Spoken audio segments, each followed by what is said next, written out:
the Rise Up See Red podcast, all about the Arizona Cardinals and the NFL, featuring insider and outsider perspectives. Enjoy the best hour of Cardinals talk on the web.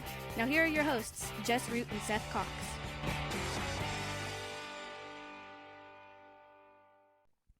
Hello, Arizona Cardinals fans, and welcome to the latest edition of the Rise Up See Red podcast. I'm your host, Jess Root, from CardsWire.com, the USA Today NFL wire site that covers the Arizona Cardinals.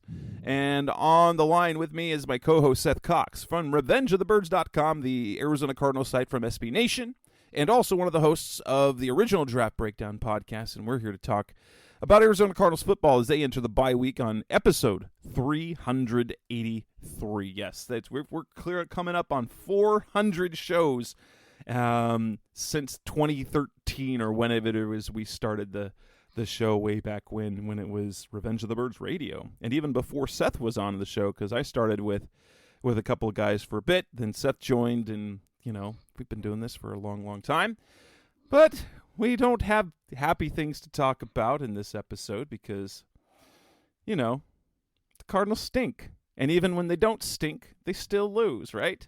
So we're going to talk about that oh my gosh loss. The oh my gosh loss to the Los Angeles Chargers this past Sunday. And we're going to talk about 3 good things that we saw, 3 bad things. We'll talk about Sean Payton. It's Sean Payton and watch the plans and injuries, what the Cardinals are planning on doing on the bye week, and then we'll talk about Kliff Kingsbury's job security. So let's go ahead and get started, Seth. First and foremost, how believable for you was the ending to that football game? I mean, I saw it coming after the second 3-and-out, when that was the 3-and-out where DeAndre made a spectacular one-handed 4-yard catch, and then the next play he hit Trey McBride in the numbers, and McBride let the ball get knocked out, and you're like, oh, okay, so this is how this is gonna go, because this is the quintessential Arizona Cardinals this year. It's you get a spectacular semi-meaningless play, and let's not take away from that play by well, honestly, what was the greatest part about that is that it kept the ball from being picked off. Right. You get that to perfect pass in a tight window, first down, may not ice the game completely, but like it now all of a sudden they're going to have to start using their timeouts. It's going to flip field position completely. And you're just like, oh, well, okay. And then they got the ball back, and again, it just went back to, let's just not do anything that loses the game for us. And that's a mentality that's unfortunately what happens when you're a bad team. You're afraid to make a play because you're afraid of the consequences if you fail. And that's just what a bad team does, unfortunately. And it's a mentality as much as it is a talent issue. And, it's unfortunate, but you had to see it coming, right? Like you had to see after the second 3-and-out, when they moved the ball a little bit, and then you got the big sack from Isaiah Simmons. You were like, they moved the ball quite easily before that sack. And then to just go up the middle, no gain, sacked, and then a screen to get to the 2-minute warning. Like you couldn't even get to the 2-minute warning, man. Like you got the ball with 2:19 left and you couldn't even get to the 2-minute warning. Like that was just, it was just sad. And when they got the ball back, and I was there at the game in the press box, and and Tyler Drake over at Arizona Sports can attest to this. Is that he's like, are we going to go overtime? I said no. They're going to go score the touchdown, and they're going to go for 2. That's Brandon Staley. I'm not saying they're going to get it or not, so they might still win. But totally, what's going to happen is they're going to go down and score a touchdown, and they're going to go for the win. And that's literally what they did. Everything went wrong on that. So that series was just a cluster F. And they get the punt. It's not a great punt to begin with. It's an okay punt. But then they give up the 15-yard return, which puts them in plus territory. So they're already in Cardinals territory with less than 2 minutes left. And, yeah, so you kind of knew what was going to happen. And then, you know, those 2-point plays are interesting because they have a lot of, unless you're completely expecting it. And it was interesting after the game is because Budda Baker's, he kind of getting frustrated because he was on the defensive right side to guard the slot, and so they threw it to the defensive left side. And then he said it's the same old story. He says, like, I go to one side, they throw it to the other side, and they just didn't have they didn't break on the ball quickly enough, and in a quick in route like that, you've got to jam them, and you've got to create. You can't let them have a free release. No, there. You can't. That's again goes back to where Isaiah. I mean, he's turning into a nice player, but he's still not quite a good player. And perhaps what they'd seen on tape before is that play instead. Like if he oversells to cut it off, that maybe the route goes behind him. And so there's that possibility. But yeah, that's the you have to gamble on one way or another. And at least in that case, Simmons, because of his length and recoverability, if he goes to break the route to the inside and to push him outside and to go, he at least has the length to be able to get to recover late and the athleticism to get back and get a hand up to perhaps cause some problems. And maybe it was also schematically they just didn't have a fail-safe for that read as well. So if he goes to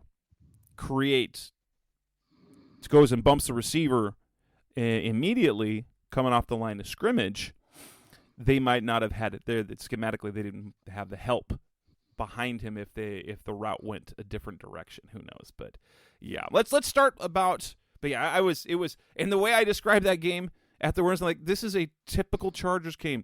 We talked about on our show last week how the Chargers are a team that's impossible to figure out. They're a good team? ? They play teams really tough, and they play these wild end-of-game scenarios, and they don't always win. But this time, they get the touchdown, they get the 2-point conversion, and that was basically it. And you can tie it up to a handful of plays after that. But what we're gonna do to start, we're going to talk about 3 good things for the game, 3 bad things, and move on from there. So, Seth, what was your first good thing about that game on Sunday?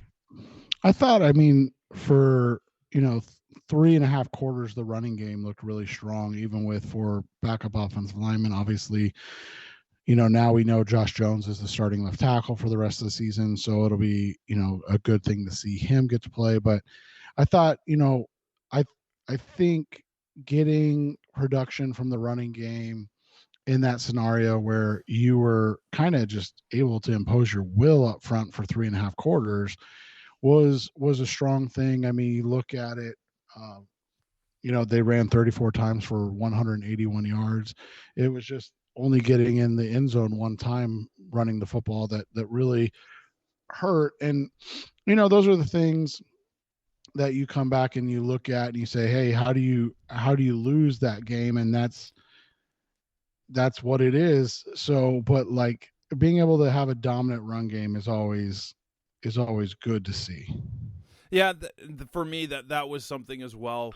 Was for me, number one is that the offense looked really good early in the game. Like they were getting chunk plays. Now we had been seeing with Colt in the game, it was dink dunk, get the ball out quick. But the run game, there was so much open space in the run game to start the game, and they were getting chunk plays down the field as well in the passing game. I mean, we talked about it, right? With Colt, they average about 4.6 yards per play. At one point they were like 9.8 yards per per play at one point Yeah. in the first half. And they still averaged 5.7 in this game, which is really good. Like anything over 5.5 is a good offensive game, because you're basically saying you get a first down every 2 plays. Like, and so that's the thing is, like you said, they were just humming along offensively for 2+ quarters, and that was just good to see. It was like they scored that touchdown pass in the fourth quarter, and then all of a sudden it was just like they turtled a bit. Yeah. What was your number 2 good thing? I think the number 2 thing on this would be, and it's tough, obviously, how the game ended, but I thought they did a nice job keeping the Chargers offense in check for most of the day. The Chargers are missing a lot on the offensive line, similar to the Cardinals, but you look at the difference, right? The Chargers yards per play was 4.9, and a lot of that came at the end of the game. They only had 311 total yards on 64 plays. The Cardinals ran 64 plays, had 55 more yards. They kept Justin Herbert under 5 yards per pass attempt, which is really good. For whatever reason, the Chargers chose not to run the ball, so they kept him under 100 yards rushing. They did give up 5 yards per carry, and some of that was I think it was Herbert had 2 ridiculous scrambles. Yeah, I think it was like 23. Yeah, a 23-yard scramble, which, it is still a run technically, so that really helped. But they kept Eckler to 4 yards per carry, and so I thought. And then they had 4 sacks in the game. And that's always a big thing. They got a little hosed in the turnover room, because they didn't cause a turnover technically, but they technically had 2 that got overturned. But I thought defensively they did a nice job. But it goes to show you how important turnovers are at the end of the day, right? You play a really good game defensively, you basically outplay your opponent defensively, but those turnovers really do loom large at the end of the day. It usually does. My number 2 good thing was actually, honestly, it was the play of the offensive line. This is an offensive line that is hodgepodge. Who would have thought at the beginning of the year that the starting offensive line would be Kelvin Beachum, and he's the only guy Max Garcia, who wasn't even on the team when the year started.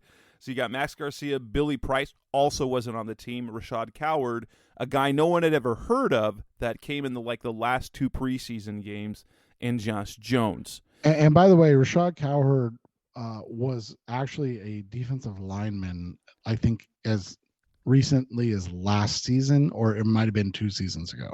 So he actually played defensive line in the NFL. That's right. That's actually right. Yep, he played 4 games so it appears that he's bounced between. So I'm looking at his. He's played both, but I think last year in Pittsburgh he played 4 games on the defensive line.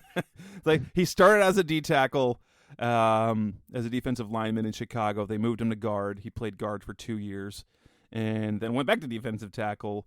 And low-key, okay, Rashad Coward is kind of interesting because he didn't make the team initially. They had him on the practice squad because they liked him. Then he gets hurt. Then he gets cut. He's been gone long enough, and he comes back. But yeah, the offensive line play is interesting. And what we saw is they traded for Cody Ford. Cody Ford's no longer in the starting lineup. It's Rashad Coward. For 2 games, they alternated series, and Coward is apparently won that job. Although there's an injury to watch with him.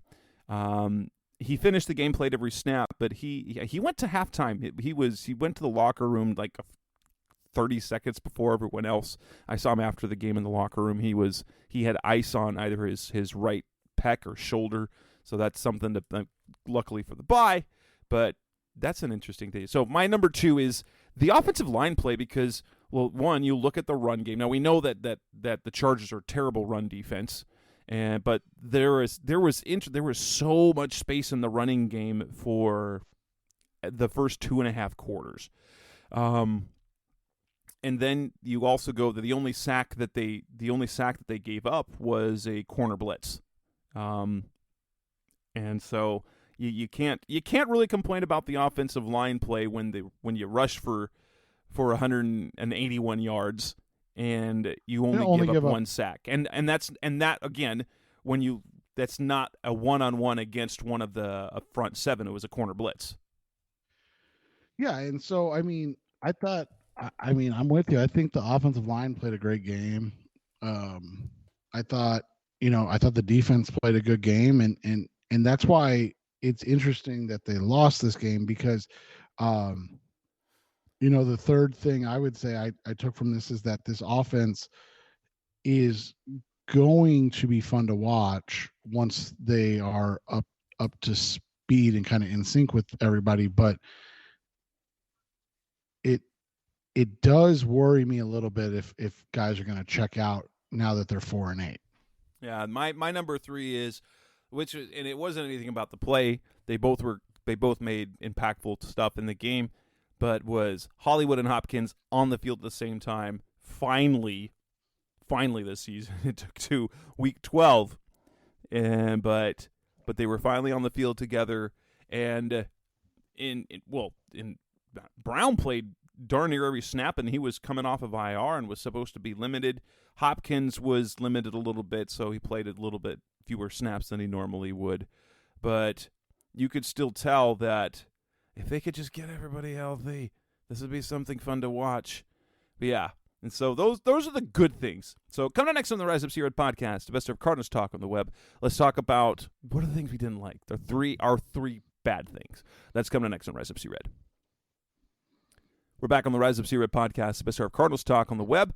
Let's talk about the negatives, the things that went wrong, or rather the 3 bad things. The 3 bad things from the game. I'll start with mine. One is, here's the thing, and this gets overlooked. Matt Prater's missed field goal. It loomed large. No one remembers it now because it's a 49-yarder, and he's been very good this year. He hadn't missed a kick. He hadn't missed a kick, and it was almost like Kevin Harlan was having too much fun. Yes, like we know that there's the announcers aren't affecting things, but you're just like, really? He hadn't missed a kick all year, and unfortunately, he didn't get a chance to kick because there's an interesting stat. I believe that he has never missed a game-winning kick in like the final 2 minutes of a game, or overtime. And I was hoping he would have that opportunity. When the Cardinals got the ball with they had the 12 seconds left or whatever, when they got the ball after the Chargers took the lead, if they could have gotten down in a couple of plays, so it's just like to the 45-yard line, the Los Angeles 45-yard line, and have them attempt a game-winning 63-yard kick would have been something special to see. That said, that's one of the bads, is those points ended up being important. He hits that field goal, it doesn't matter. They would have been the Chargers would have been playing that combo of, do I kick the field goal early and then go for the onside kick and for the touchdown, or do I keep going for the touchdown and then do the onside kick? He makes that the game's over. The Cardinals win. Yeah, and that's the thing is you look at this was just a game where you couldn't have those mistakes, and so like, you bring up the Prater situation. For me, the Cardinals turnovers, and it was disappointing because you look at the fact that James Conner had never fumbled in a Cardinals uniform. Never. Or at least lost a fumble. I don't know. He probably has fumbled, but he's never lost a fumble in a Cardinals uniform. And that's the game he does it when he's what was he, 9 yards downfield? Yeah, it was an 8-yard run, and then he coughed it up. That was the thing about that, is that both of the turnovers that happened, with the fumble at the beginning of the first quarter by James Conner, and then the Kyler Murray interception on 4th down, they were coming at a time when the offense was just seemingly unstoppable. And so not only were they turnovers, but they were turnovers when they weren't even playing badly. They were playing really well. And then, take one of those away, and yeah, they probably win that game. Yeah, and it's just unfortunate because, like we said, it was just not the time or the place to have those situations. What's your second one? My second one is the bad things. And honestly, bad luck. And then that's the replay review, that they had 2 takeaways taken away. Now, there was a fantastic play when Trayvon Mullen stripped the ball out of the receiver for the Chargers. I don't know how it was. I think that is absolutely the very first time I've ever seen on a review on a fumble where they gave possession to the other team. I've never seen that before. And so the bad thing was just unfortunately, I think the officials got the call wrong, because when Trayvon took the ball away, it wasn't like it was in the receiver's chest. Right. It wasn't controlled, but that's what New York said when Howard Balzer from over PHNX. He's the Pro Football Writers of America pool reporter, and he spoke with New York, and that was the explanation he was given, is that the Chargers receiver had clear possession of it under him, and that's when Mullen took the ball. But it appeared on replay that he started taking the ball away before that. So that was unfortunate. The Zaven Collins interception, you're like, yeah, Zaven got another pick, and then no, it's not a pick. And that was so the fact that you had to go in, like on the TV broadcast, you take your super high def camera and then you zoom it in 5 times, and then you can kind of see where the ball might have touched the ground. And I couldn't believe that was enough to overturn it. So it was unfortunate. It was quite unfortunate. I thought for the first overturned call, I believe, was a mistake, and the other one just, I didn't think it was enough to overturn. And so number 2 bad thing is that they were just unlucky when it came to those 2. They had taken the ball away only to have their takeaways taken away. Yeah, and that's just unfortunate. Like I said, it was just dumb luck. Even if you get one of those, it's probably game over. And that's goes kind of to my second thing, is like, it's interesting when this team plays well, it's very like basic, right? Like you have a game where you don't give up a lot of yards. You get some sacks. I mean, 4 sacks is a good number. I'm not trying to take anything away, but like, you don't have any like splash plays. Like the closest thing you had to a splash play in this game was the Isaiah Simmons sack, when it was, I think it was 3rd and 7 at the 35, and it was a 13-yard loss and took them back to the 48 and basically guaranteed they couldn't kick a field goal. Yeah. But that was like your splash play, and you didn't have any real splash plays on offense either. I think, you didn't have a big. And I prefer, long touchdown drives like they had, but you didn't have any big plays in the game, and that's what makes things tough, is that when you kind of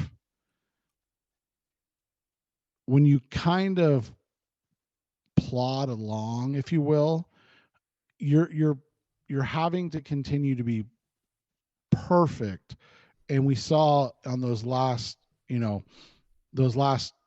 3 offensive possessions and then the last defensive possession, they just weren't perfect. And so that's the thing. It's like, yeah, it's fine to not be explosive on offense when you're moving the ball, but if you're start to stagnate like you did after that touchdown, I mean, here's the thing: the Cardinals went touchdown, they went 3 and out, they went 3 and out, 3 and out, 3 and out, and then had 2 plays to end the game.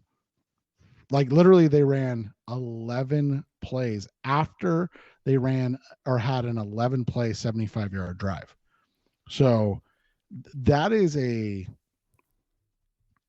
that's just, you have to be explosive at some point, either on offense or defense. And that's why I said I don't want to take anything away from what the defense did, because I thought this was probably, outside of the New Orleans big plays, that was the best game they've played this season. But that's the difference, right? The New Orleans game, they gave up 500 yards of offense or close to. But when you get 2 pick sixes, nobody really cares. Yeah, that's right. The thing. For me, that was my number 3 bad thing, is the fact that they could not do anything.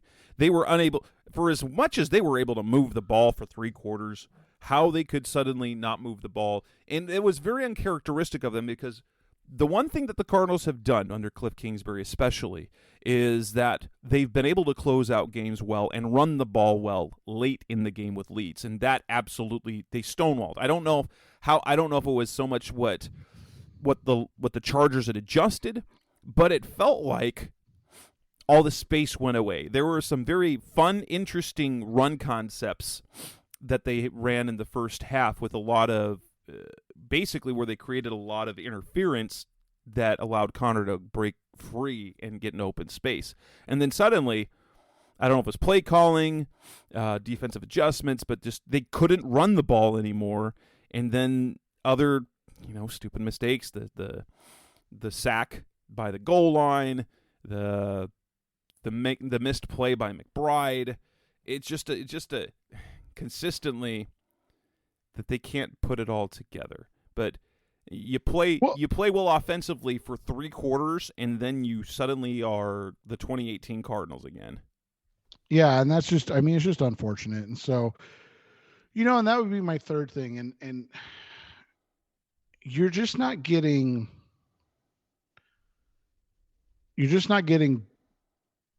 big time performances from the big time players. And again, we talked about like the Hopkins catch. It was a great 4-yard reception. Fantastic. But yes, I understand it saved an interception, but it didn't do anything. And that's where you need somebody on this team, whether it's Hopkins, one of the highest paid receivers in the game, Kyler, one of the highest paid quarterbacks in the game, Buddha, one of the highest paid safeties in the game, any of these guys that are the high paid guys. James Conner's a well-paid running back in the NFL. Like, somebody's got to make a play. Right. And that's the thing. That's the whole thing this year. This Cardinals team was built to be a great offense, and they have not been a great offense this year. And so it's like somebody's got to make a play. And I just don't understand. And maybe that's what the biggest issue is they just lack a true alpha. As great as DeAndre Hopkins is, he's never been really an alpha. And it seems like when Kyler tries to take that on, it gets perceived negatively within the media, right? And so those damn narratives again. Yeah, and so it's just an interesting concept. Yeah, coming in next on the Rise Up C-Red podcast, the best of Cardinals talk on the web. Let's move on. It's time for Sean Payton watch. That seems to be in the news everywhere. It is the talk of Cardinals fans all over Arizona. That's coming next in Rise Up C-Red. We're back on the Rise Up C-Red podcast, the best of Cardinals talk on the web. And at this point now, 4-8, it feels like every local media outlet, fans are now on Payton watch. Not to be confused with the 2012 Peyton Manning watch, which was fun, to say the least, back in the day. But Sean Payton is rumored, and this came from an ESPN, kind of a league-wide dump of information. Dan Graziano and Jeremy Fowler talked about, Sean Payton kind of sniffing around the league for potential jobs and suggesting that the Chargers might be his favorite, but that the Cardinals, if they end up with a vacancy, could be a team he is eyeing as well. And then on top of that, we get the news on, I think it came out on Monday, where we learn about a connection that Payton already has with the Cardinals, and that is that when he was a ball boy growing up in St. Louis, and that he was a ball boy for the Cardinals back in the Jim Hanifan and then Gene Stallings days right before they moved to Arizona. So that is quite the thing. So it's just adding to the lore of this. Let's talk about Sean Payton then. First off, would he be a fit here? Firing Kliff Kingsbury aside, would he be a fit here? What type of general manager would he need? Could he work with Steve Keim the way things and the way things are constructed? And would this be a job he would take? I think you have to work semi-backwards. I think the first thing you asked, or have to ask is, would he work with Steve Keim? And so that's the thing. Is like, if you're not going to fire Keim, would Sean Payton take the job? So this is a really interesting concept because I can look at the exact date, but it was about 4 weeks ago, wasn't it, that I texted you guys that I literally got a text out of the blue from somebody that works in the NFC North. I'll leave it as vague as possible, that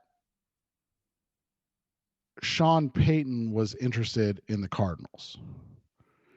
And it would make sense. He I think he sees in Kyler Murray what most see is a potential star that just hasn't put everything, like we've seen talent-wise and statistically it's not matching yet. There are metrics that show it, not this year necessarily, but statistically he hasn't had those gaudy numbers like a Mahomes or Herbert when that could be unlocked.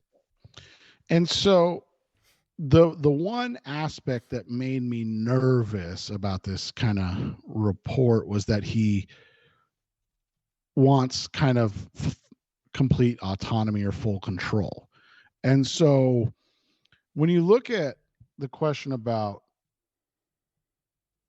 would he work with Keim, I think the answer is no, but in the sense that he would kind of supersede Keim maybe as like the president of the team. Kind of. That's the thing. It wouldn't quite be Bruce Arians, because I think Arians had some rosters say. It's very clear now since then that Keim has taken full time with full autonomy when it comes to the roster with coach input, because Kliff's idea, he just gives him a to-do list. He said, "This is my wish list. Go get them. Do something." And so he wants all the stars. But Payton would be interesting for sure. I mean, fit-wise, you have to think that he would be a fit from, we were just talking about it off the air. He averaged 10 wins a season as a head coach. So he brings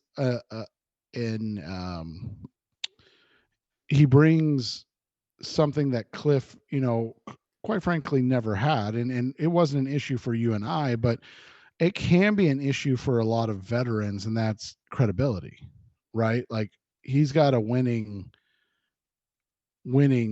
credibility that he doesn't have really much to prove. And he won in a place that's really hard to win in New Orleans.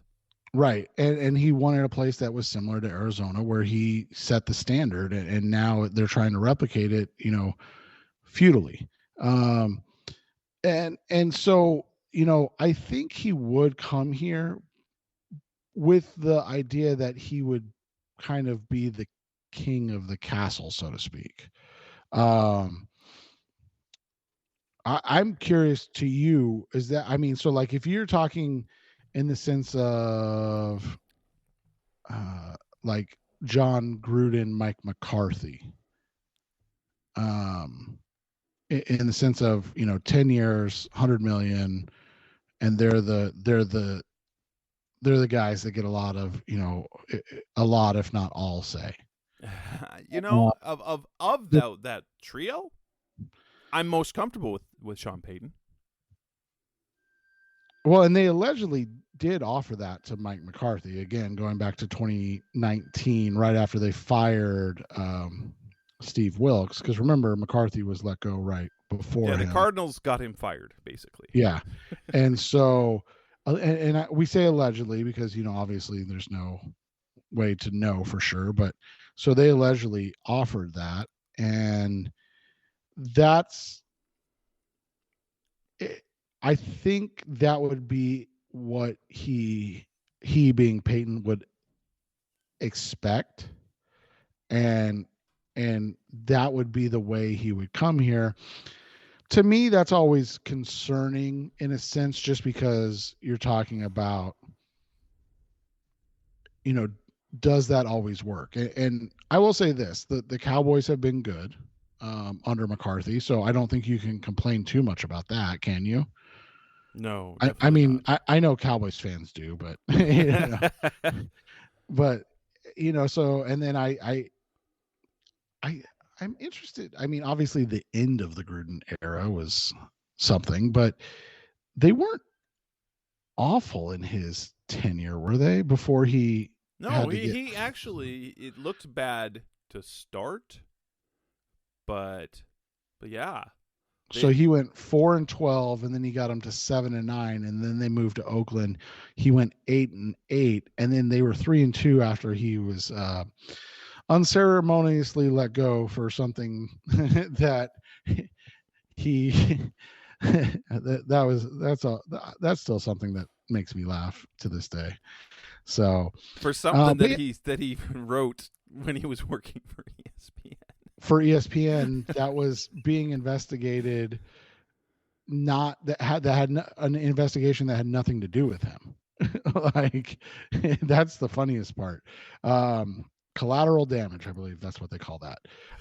But yeah, I mean, it's an interesting concept. It always, I mean, I'm not going to lie, it's something that stresses me out as a fan, simply because you're talking about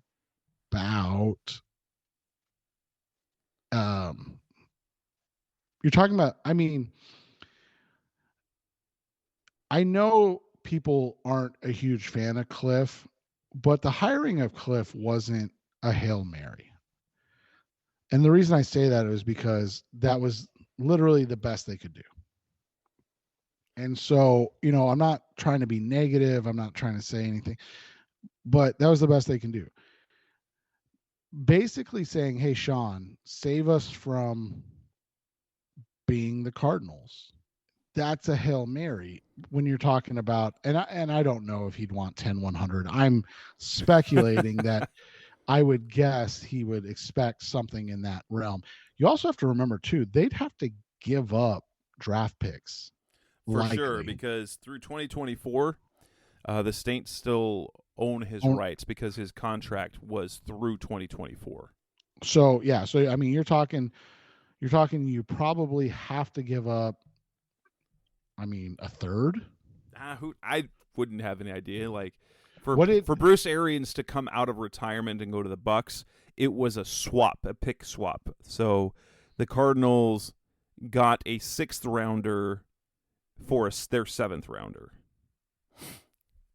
Is how that ended. It was a pick swap so that Bruce could sign with the Bucs to coach.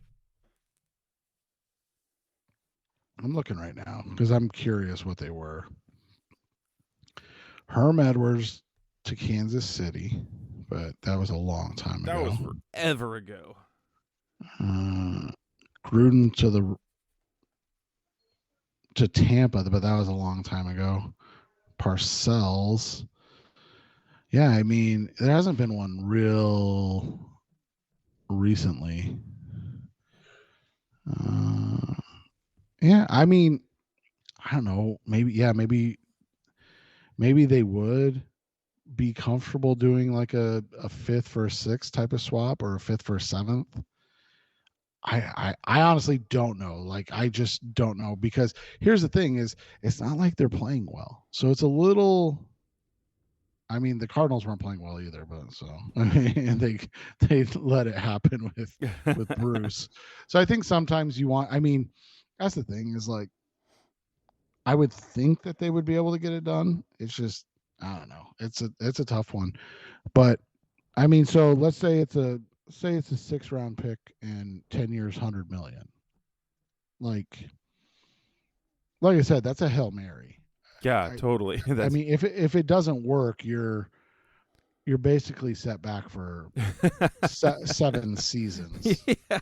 Oh, jeez, yeah. Coming up next on the Rise Up Series podcast, the best of our Cardinals talk on the web. Let's move on to the bye week. What are the plans for the Cardinals? Do we like what the Cardinals are planning? And what is the injury status of some players that could be coming back? That's coming next on Rise Up Series. We're back on the Rise Up Series podcast, the best of our Cardinals talk on the web. We are officially now in the bye week. The Cardinals are not practicing at all this week. The rationale is this is the latest bye that they've had at this point in the season. Rather than doing non-game planning or non-install practices where they do a little good on good, first starters versus starters, or just opening things up so that they can just, and Bruce Arians did this. They would run competitive practices rather than the game plan type things on the bye. And so they're not practicing. They had a meeting on Tuesday, and they are off completely until Monday of next week. And there are some guys, there are some people who think Kliff Kingsbury is running a country club. They don't like to practice. Honestly,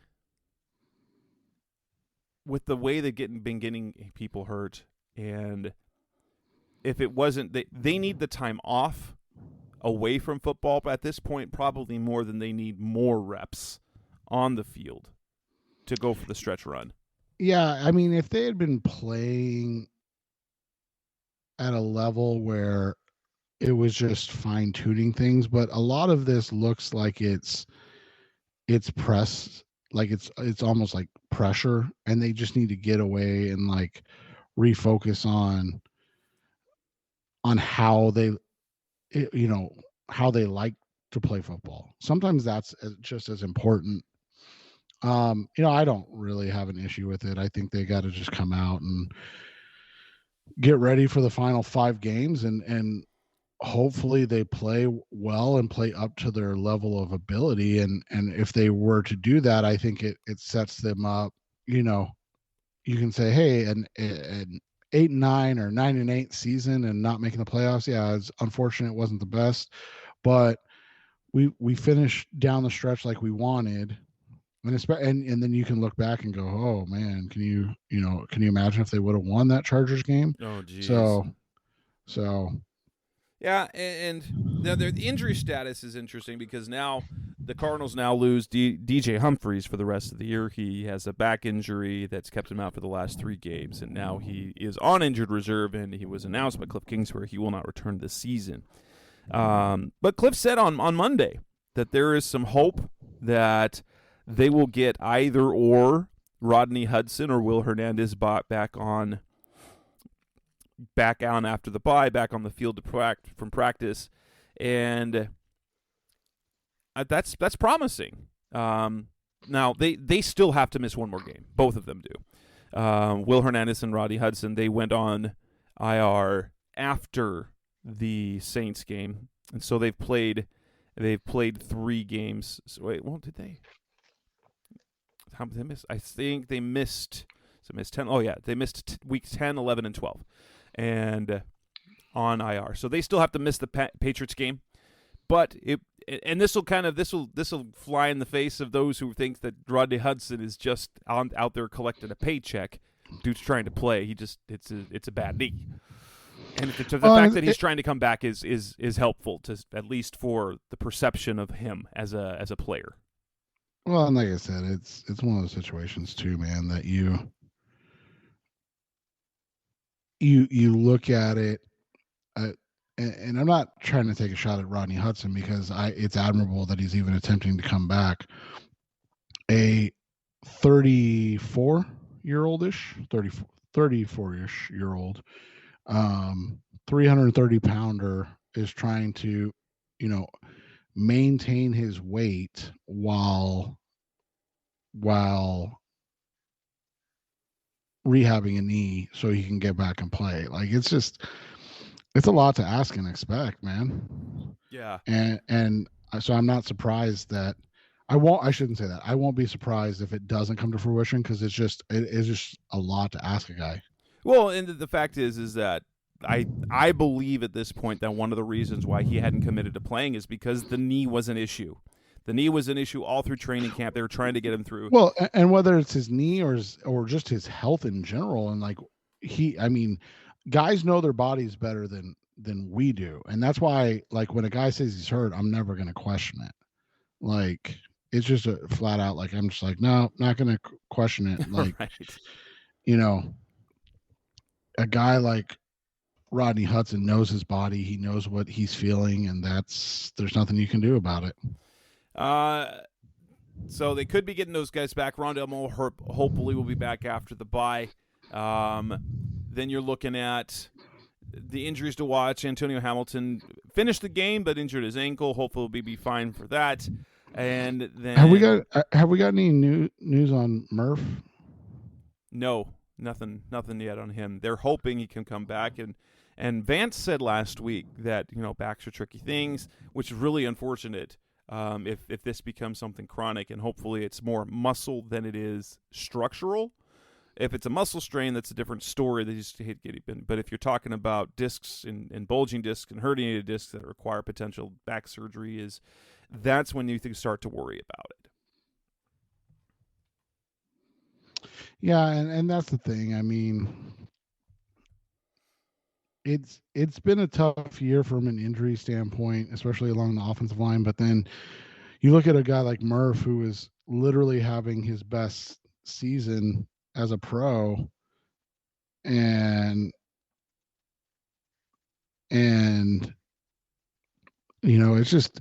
it's disappointing as much as it is anything else. Coming up next on the Rise FC Red podcast, the best of Cardinals talk on the web. No, we won't be previewing a game because it's the bye week. But let's talk about Kliff Kingsbury and his job security. That's coming up next on Rise FC Red. We're back on the Rise FC Red podcast, the best of Cardinals talk on the web. Kliff Kingsbury was asked if he's worried about his job security. He said very firmly no. Now, whether that means he knows he's not getting fired or two, he knows he's going to get paid all that money, whether or not he's fired, that he just got from his extension.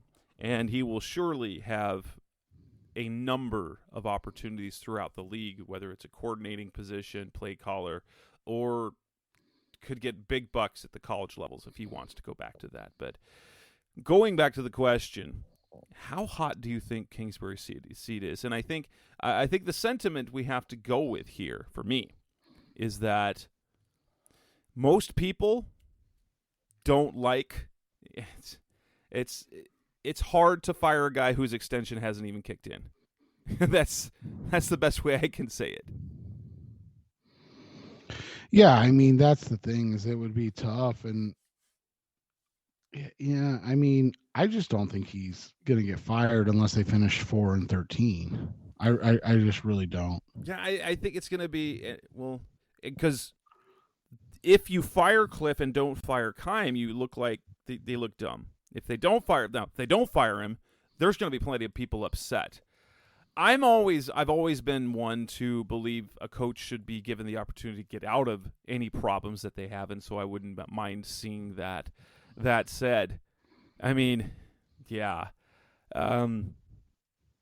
should he? That's going to be interesting. That's the big question moving forward, and I guess it'll depend on whether he loses the team or not. I don't know. I don't think he has to struggle with anything, but the fact that they just need to make sure that they finish the season stuff. That effort never goes down, because you can point to a lot of reasons why the offense and defense didn't work out yet. And so I'm unsure, because if they were going to fire him, this might have been as good as a week to do it, because you got the bye week, and so you got a chance to work with the staff to kind of build things your way, and then you'll have the players on the field for an extra day on Monday. Yeah, and I agree, and that's the thing is, like, a lot of people want him fired, and understandably so, but I mean, you and I were talking about Sean Payton, and I'm not comparing them from their coaching ability, but you go back to Sean Payton's career, he had 3 7-9 seasons in a row after he won a Super Bowl, and again, we don't. I mean, if Kliff finishes 7-10 or 8-9 this season, like, yeah, it's not ideal to finish 8-9 after you get an extension, but like I said, like with Drew Brees at quarterback, they went from 11-5, they went 7-9, 7-9, 7-9, and it was really easy. And we talked about John Harbaugh. It's really easy to fire a coach when it goes poorly, because that's just what everybody does. The harder thing is to give him a chance to, like you said, correct it. And you go and look, right, and you look at just different things, and again, go back to Harbaugh, and I know people don't want to compare a guy that won a Super Bowl, but after the Super Bowl year, he went 8-8, and then he went 10-6. Then he went 5-11, and then the next year he went 8-8. So again, you go back to it, like a franchise firing a guy, that's as good a time as any. And you might say, well, John Harbaugh has a record, or well, yeah, but he was given time to develop that record. The first sign of struggle, it wasn't like, Harbaugh, you got to go. And so that's the thing. And you look at it, when you fire coaches immediately, you tend to be the team that fires coaches all the time, right? And we've seen it with the Cardinals. I talked about it the other day. Like, I had no idea that San Francisco 49ers had more head coaches in the last, since they joined the NFC West with the Cardinals joined the NFC West. I had no idea they had more head coaches than the Cardinals. That was like a baffling stat to me. But they've had some extenuating circumstances. Marucci quit, or he went to the Lions, I believe. They had Dennis Erickson. They had Mike Nolan. They had Mike Singletary. Then they had Harbaugh, who again quit. Then they had Jim Tomsula. And then they had what's the coach at UCLA, Brian Kelly. Like, so that's the thing, is like, you go through all those coaches, and like, that's it makes it tough. And then they have Shanahan now, and I've talked about the Shanahan situation before. He went 6-10 and 4-12 his first 2 years in San Francisco. Then he went 13-3, went to the Super Bowl. Then he went 6-10 again. And I get that the Cardinals didn't go to the Super Bowl, but like, Cardinals fans would have wanted him fired after the 4-12 season, right? He's 10-22, and they would have wanted him fired. And it's like, but what are you accomplishing going to get another head coach? Like, at some point, you have to let a guy develop his franchise and philosophy. Now, I will say this: if there's a culture issue where guys aren't buying in, completely different. But we haven't heard that yet. And so until that is something that comes out, then I agree. And here's the thing: there's been enough guys that have left that are big mouth guys, like Pat Peterson and Christian Kirk's not necessarily a big mouth, but guys that have left that they've never said anything about Kliff. Right. It's always been about Keim. Yeah. And so that goes back to the next thing is like, well, I'm not firing a coach until the GM gets fired. If you want to fire Kliff, I'm fine with it. But Keim's got to go. And that's the thing. If Keim doesn't go, I'm literally not advocating for firing anybody if Keim doesn't go, because I just don't see any. Right. I don't. Like, you're going to let him hire another coach. Right. Right. And it's funny because you look at it, a team that's in a very similar situation, the Los Angeles Chargers are having the same conversation about Brandon Staley. And their GM, Tom Telesco, I believe his name is, just hired his fourth head coach. And that's crazy. And so that's the thing is like, or maybe Staley was his third. I might be, but that's the thing is like, you look at it, and again, you're advocating to be the Chargers, right? That's what you're doing. So you look at it, Mike McCoy, or sorry, not Mike McCoy. Who is the guy after him? Lynn, right? I can't remember his first name. Lance Lynn. 9-7. Okay. First year, 12-4, and then lost in the playoffs, then 5-11, and then 7-9. And so you fired him and you're like, going to get somebody else. We got this new quarterback. Got to make sure that we get this guy the right head coach. Bring in Brandon Staley, boy genius from the Los Angeles Rams. They're going to bring in, the right fit at offensive coordinator and Joe Lombardi. It's going to be perfect fit. 9-8, and they're right in the same aspect again. 9-8. Like you're getting the same results. You're just putting different names in there. Like at some point, you either let somebody build something or you have to burn it all down and start from scratch. And like, and this yo-yoing of coaches is not going to build anything. It's literally just going to be the same cycle. And I get it. The fourth year, you wanted more out of Kingsbury. I don't disagree. But Anthony Lynn, that was his name. Oh, Anthony Lynn. Lance Lynn's the pitcher for the Cardinals. I like that we had a sports cross reference. I said the name, teams. I'm like, that's not right. But that's not right. But that's the thing. So, I agree.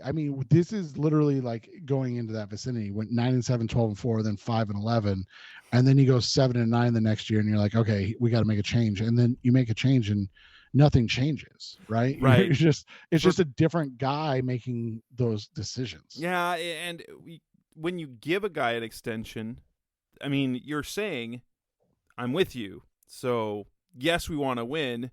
And I think honestly, part of it, the fact that he and Vance Joseph weekly meet with Michael Bidwill and do cut-ups and kind of talk about things, I think that's going to be something positive for their job security, because the owner knows like there's communication there.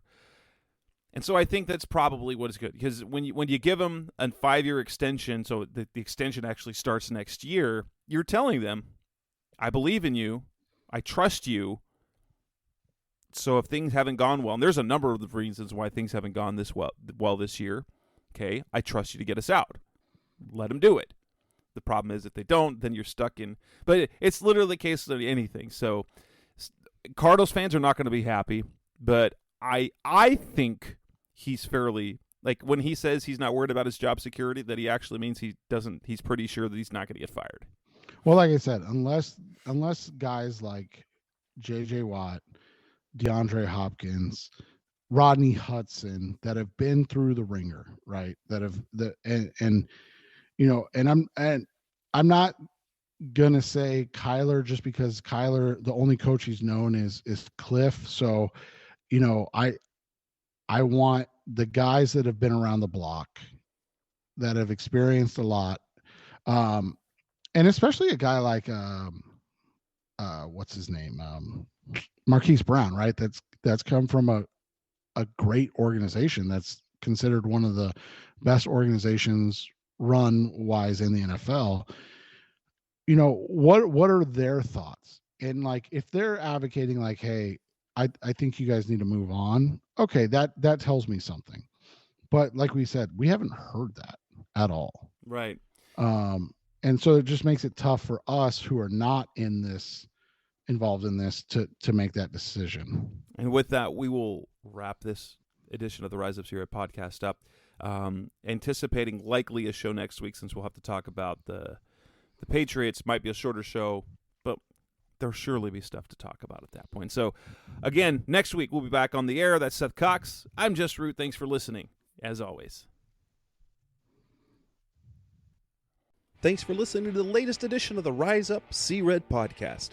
Listen to previous episodes and subscribe to the show on Apple Podcasts, Stitcher Radio, Audioboom, or many other podcast platforms so shows are delivered directly to your mobile device.